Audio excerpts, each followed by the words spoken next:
No one expected the new girl to walk into the cafeteria like she owned the place.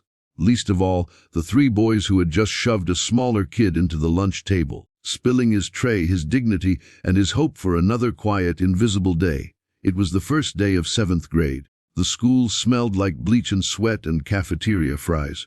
Most kids were just trying to blend in, keep their heads down, and make it through the day without drawing attention. But not her. She walked in like she belonged, even though no one knew her name yet. Her name was Asha. She had just moved from a different state, no friends, no allies, no idea what the school politics were. But what she did have was a promise she had made to herself and to her mom before stepping out of the car that morning: never let fear make your choices for you. Across the cafeteria, a tense silence had fallen. The bullies Josh, Travis, and Marcus were towering over a kid with glasses so thick they looked like magnifying lenses. His name was Liam, and everyone knew he was an easy target. Small, quiet, always alone. He flinched as the boys laughed at his spilled tray and began mocking the book he had clutched tightly to his chest. Asha watched for half a second longer than most people would have. Then she moved. Not walked, moved. She crossed the cafeteria like a storm cloud forming overhead. She wasn't tall or muscular. She wasn't loud. But there was something about the way she moved, calm and focused, that made a few heads turn. A few students whispered, and when she reached the boys, she didn't yell, she didn't push. She just picked up Liam's tray, placed it on the table, and looked Josh dead in the eyes. "You done?" Josh blinked. "Who are you?" "Someone who doesn't think this is funny." Travis smirked. "Oh yeah. What are you gonna do about it?" The whole room had gone quiet now.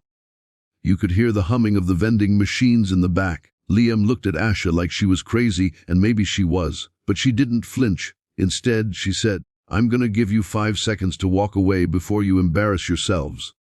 Marcus laughed, nudging Josh. "This girl's serious." 5 seconds passed. Nobody moved, so Asha took a step forward. That's all it took.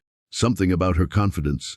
This strange new girl standing in front of 3 bigger boys like she was carved out of steel made Josh hesitate.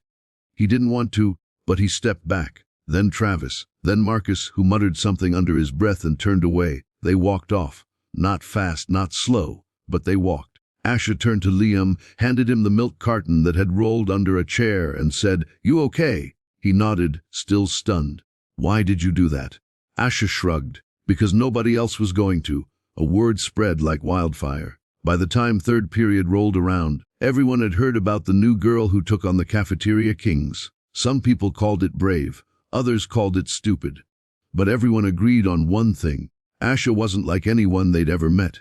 Later that day, she found her locker covered in sticky notes, most of them supportive.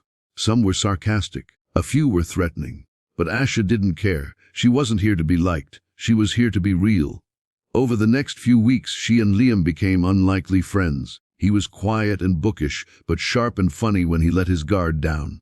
Asha had a natural magnetism. People were drawn to her, not because she was trying to be cool, but because she was unapologetically herself.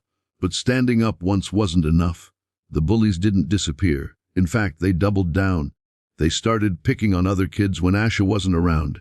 They tried cornering Liam after school, and they whispered rumors behind her back. It wasn't easy. Asha had moments in her room where she wondered if it was worth it. Her mom noticed the slump in her shoulders one evening and asked gently, "Rough day?"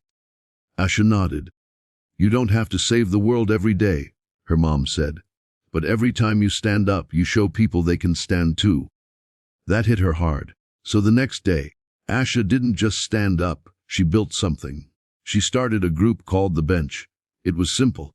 At lunch, she picked a bench in the courtyard and told people, "If you've got no one to sit with, come here. You'll have someone."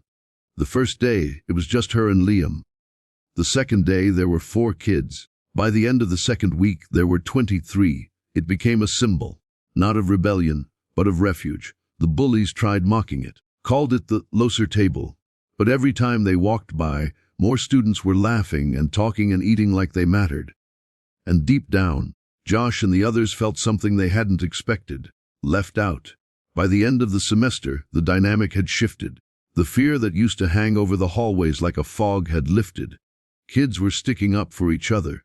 Liam joined the school's trivia team and even made it to the regional championships. Asha got invited to speak at a school assembly about courage. When she stood up in front of the student body, she didn't talk about herself. She didn't even talk about the bullies. She talked about Liam.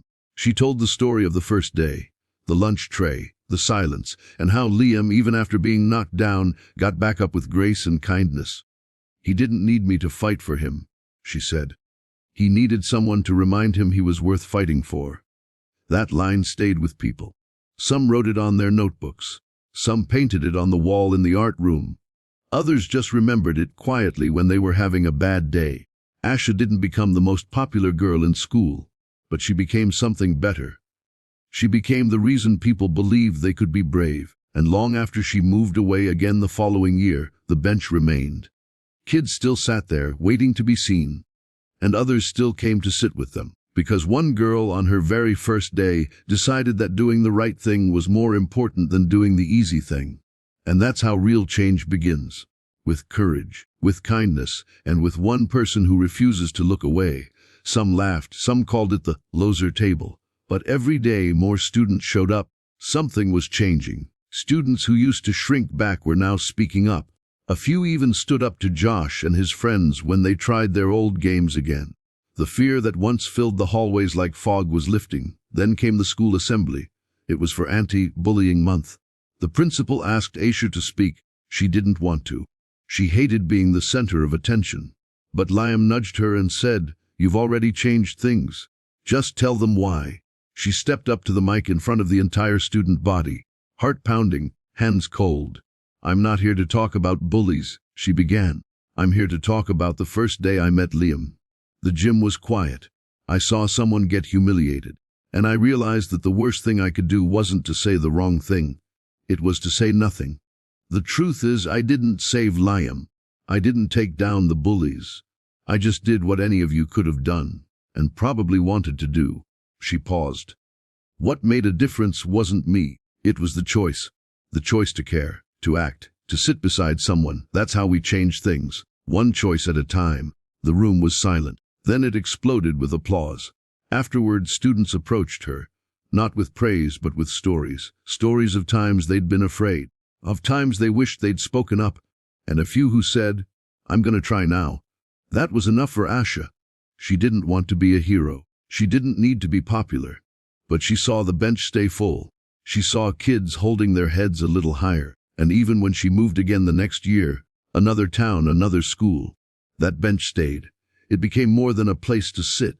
It became a message. You're not alone. You matter. And someone will sit beside you, even if it's just one brave girl on her first day. Because sometimes that's all it takes.